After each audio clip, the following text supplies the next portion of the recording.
Oi, gente, tudo bem? Começando aqui mais uma aula. Dessa vez vai ser uma revisão. Com base no que a gente estudou nas últimas aulas, eu acho que é importante fazer uma revisão a cada um certo número de aulas, porque eu vou sempre trazendo conteúdo novo, informações novas, e aí eu acho que vocês podem acabar se perdendo um pouco. Bom, vamos lá. Eu separei em duas partes. Essa vai ser a parte um. E a gente vai trabalhar com aquelas aulas que eu tinha falado sobre a melhoria da nossa capacidade de observação, elaboração de formas mais complexas e desenhando objetos reais, que é justamente aquelas aulas que eu tinha falado sobre desenhar rosto humano e tudo mais, qual era o desafio disso e tudo mais. Eu vou explicar agora com um pouco mais de afinco, de maior aprofundamento. E a parte 2, vou falar das duas técnicas que eu apresentei para vocês, que foi a Shuri e pontilhismo, e trazer mais um referencial artístico e técnicas no papel, de como desenhar no papel. Eu ia trazer nessa aula agora, mas eu acho que essa aula vai acabar ficando comprida demais e a próxima curta demais. Então por isso que eu deixei para a parte 2. Bom, começando as técnicas de observação, quando eu tinha dito sobre o desenhar um rosto, seria justamente de representar elementos mais complexos. Quando a gente está desenhando um produto, é muito mais fácil de você visualizar formas geométricas nele do que em um rosto, porque o rosto é uma coisa orgânica que muda, né, e dependendo da expressão facial que está tendo, além de a variabilidade genética de cada um ter uma aparência e tudo mais. Porém, ele ainda segue a dinâmica das proporções que você tem em um objeto. Então, no caso, você utiliza as medidas do próprio objeto para você demarcar as distâncias, o tamanho das coisas, você faz a mesma coisa no rosto. Existem algumas regras de anatomia, mas eu vou trazer isso mais para frente para vocês. Agora eu acho que é importante treinar, justamente desenhar o rosto é justamente para treinar o olhar de vocês, para que vocês consigam entender melhor o que vocês estão desenhando. Aqui, por exemplo, eu trouxe a imagem da Malala, como eu tinha utilizado na última aula. E aqui, justamente, seria entender cada parte do rosto dela como um elemento, que é como a gente identifica, tipo os olhos, nariz e boca. Mas também, quando você observar, quando você for desenhar e representar aquilo, você observe de uma forma de reduzir um objeto, um elemento, a formas. Tipo, isso é uma subida, isso é uma descida, essa parte é mais oval, essa parte é mais triangular, justamente para que você comece a compreender melhor o seu objeto como formas e não como elementos. Porque cada rosto tem um formato e isso influencia na hora de desenhar. Então você acaba fazendo rostos diferentes, com características diferentes. Aqui, por exemplo, eu trouxe a imagem da Greta. Greta Thunberg é uma... Eu espero ter pronunciado o nome dela correto. É uma ativista ambiental. Ela tem Asperger e tem 16 anos. Ela pegou muito destaque aí no último ano e talvez seja uma boa personalidade mundial a ser estudada. Mas eu trouxe o exemplo dela justamente porque ela é amiga da Malala e elas têm fotos juntas e tudo mais.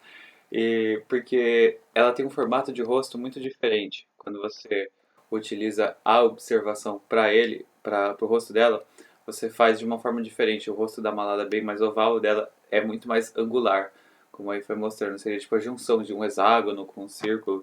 E você ir fazendo as suas composições geométricas justamente dessa forma. Quando você está reduzindo ele a formas, a juntar uma forma geométrica na outra, da forma que você achar que está melhor representando o seu desenho. E quando você for representar os elementos, você tem que decompor ele em objetos. Ou seja, quando você vai desenhar um olho, você não pensar, estou desenhando um olho, mas você observar as formas e representar elas. Como que seria isso?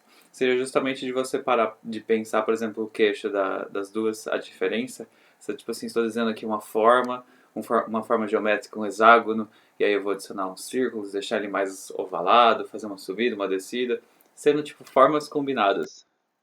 Aqui eu trouxe o exemplo da, de novo da Greta, e aqui ela está sorrindo, então isso muda o formato do rosto dela. O queixo dela é bem mais angular e o rosto muito mais quadrado do que da Malala. E aí pode ser a junção de vários círculos para você fazer essa composição quando você vai desenhar alguém. Você faz uma junção de várias formas e você tenta adaptar ela ao máximo possível. Porque dessa forma você passa a observar os elementos do rosto, os formatos e objetos como como formas geométricas e não como elementos do rosto. O exemplo do rosto da Malala, quando você coloca ela em formas geométricos, é muito mais oval. E o da Greta é muito mais angular. Seria tipo uma junção. E uma outra informação, a Malala, que era uma ativista, é uma ativista, né, da direito da educação feminina, ela se formou em Oxford essa semana. Foi um timing muito bom. Ela se formou em filosofia, política e economia aos 22 anos. Eu acho que foi muito simbólico isso acontecer. Além disso tudo e tudo mais, é uma notícia boa para o mundo, né? Bom, vamos lá então. Como eu tinha dito, a variabilidade de uma pessoa para outra, então significa tipo, os elementos do rosto são desenhados de formas diferentes. Por isso que quando você entende a individualidade de cada forma, de você parar de observar como olhos, nariz e boca e você começar a entender quais são os formatos de cada parte, você pode separar o seu desenho, tipo assim, vou desenhar os olhos agora.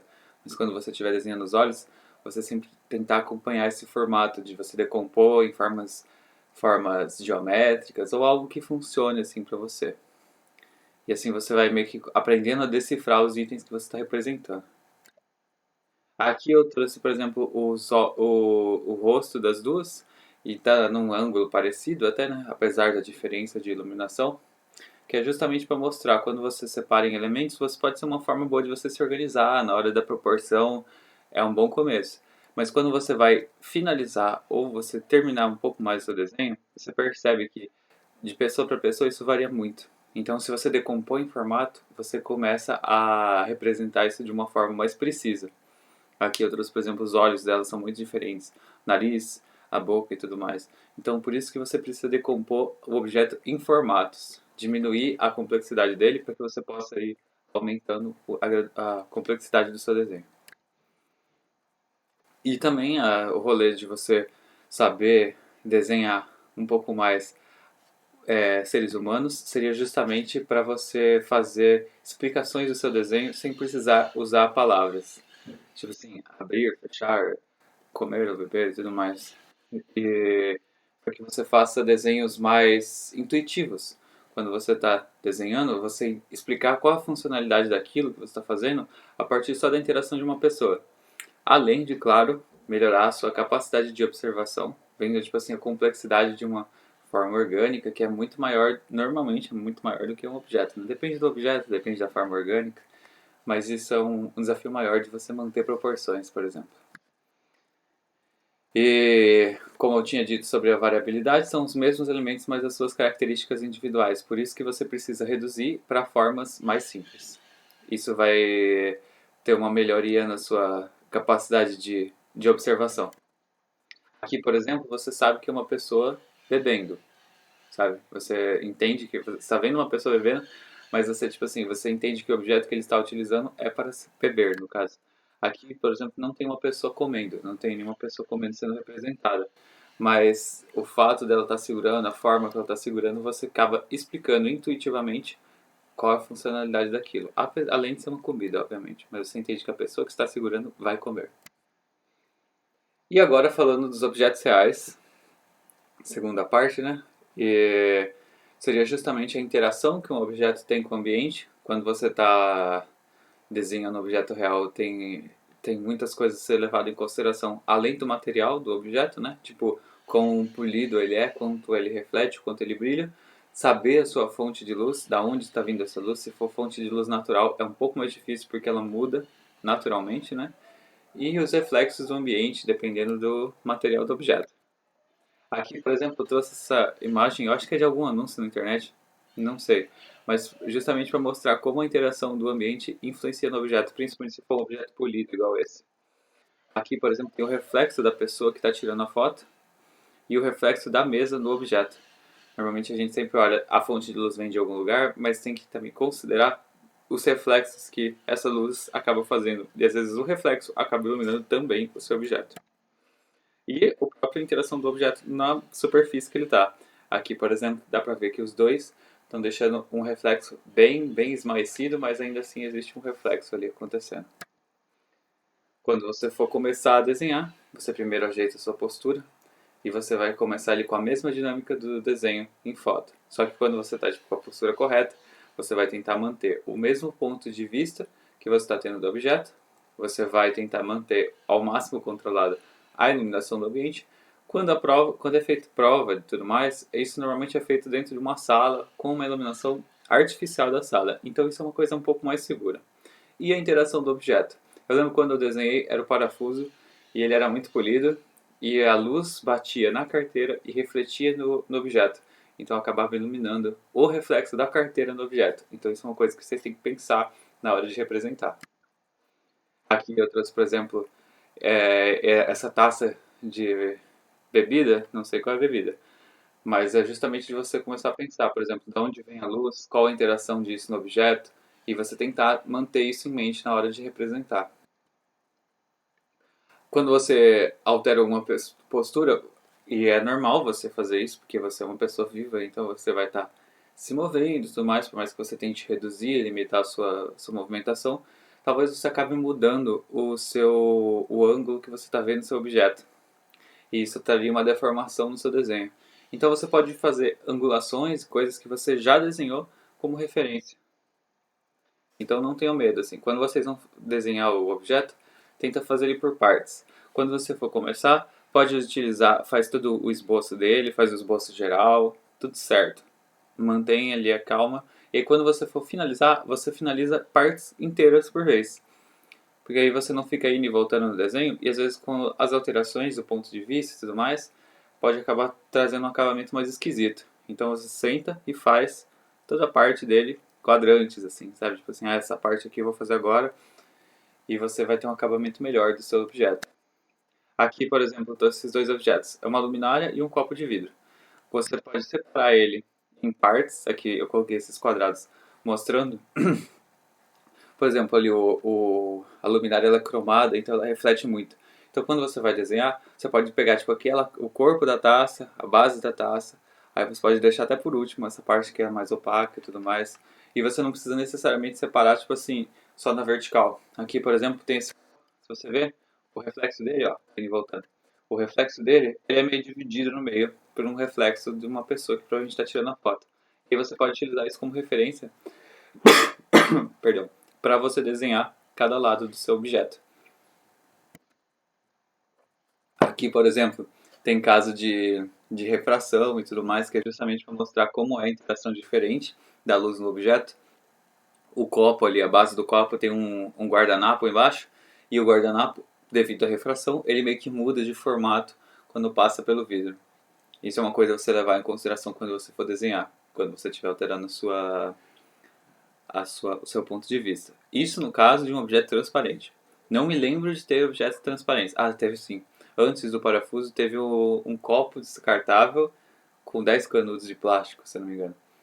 E era transparente no caso. Mas vidro ainda não tive. Não me lembro de ter visto. E prestar atenção também em alterações menores do seu objeto quando você estiver desenhando. Por exemplo, ali a parte do gelo, quando você for desenhar, é bom você manter esse tipo de detalhe que mantém uma melhor verossimilhança do seu produto. E também tem as coisas da iluminação, a interação que ele vai ter, que quando você está desenhando com o objeto, quando você está desenhando um objeto na vida real, você está deixando ele sujeito a interações do externo, ou seja, pessoas levantando, pessoas que estavam ali sentadas antes não vão estar depois de um tempo, e é normal esse tipo de coisa. E é dependendo do objeto, não precisa ser tipo algo 100% polido, mas às vezes acaba trazendo uma alteração ou outra. Por isso que é bom você sempre terminar parte por parte. Você terminou uma parte, vai ela até o final. E não se esquecer de representar também os reflexos do ambiente no objeto. Eu já falei ali da refração e o polimento do material foi justamente o que eu falei. Não precisa ser necessariamente um material 100% refletivo,